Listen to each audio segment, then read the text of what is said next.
સતત ચોથા દિવસે દબાણ હેઠળ નિફ્ટી 22,800 બચાવવામાં સફળ, જ્યારે બેંક નિફ્ટી લગભગ 300 પોઈન્ટ ઘટ્યો, પરંતુ મિડ કેપમાં વેચવાલી, સ્મોલ કેપમાં આજે થોડી પોઝિટિવિટી યથાવત.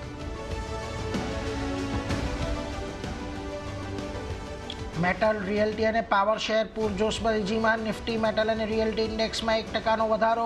યુબીએસના બાય ઓપિનિયન પર એપીએલ અપોલો 4% વધ્યો. ઓબેરોય રિયલ્ટી અને રેમન્ડમાં 2 થી 3%ની તેજી.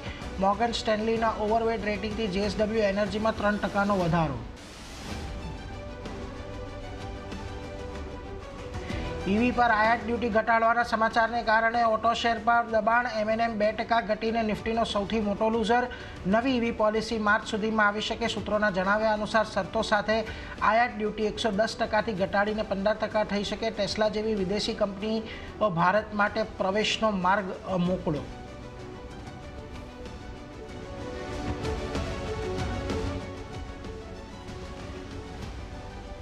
બર્મન પરિવારને મળ્યો રેલિગેરનો મેનેજમેન્ટનો કંટ્રોલ. કંપનીમાં મળ્યો પ્રમોટરનો દરજ્જો.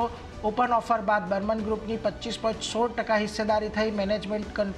મેનેજમેન્ટે કંટ્રોલ બાદ કહ્યું, રેલિગેરને મજબૂત બનાવવા અને લાંબા સમયના વેલ્યુ ક્રિએશનની દિશામાં કરશે કામ.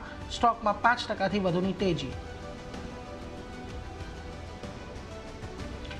ટાટા સ્ટીલે પોતાની સિંગાપુર યુનિટ ટી સ્ટીલ હોલ્ડિંગ્સમાં વધારી ભાગીદારી. 2603 કરોડ રૂપિયામાં ખરીદે 191 શેર્સ.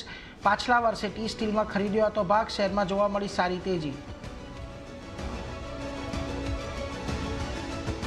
અને ફિનટેક દિગ્ગજ ફોનપે શરૂ કરી આઈપીઓની તૈયારી. કંપનીએ એક નિવેદનમાં ભારતમાં પબ્લિક કંપની બનાવવાની વ્યક્ત કરી ઈચ્છા, જોકે હાલ નથી આપી કોઈ ટાઈમલાઈન.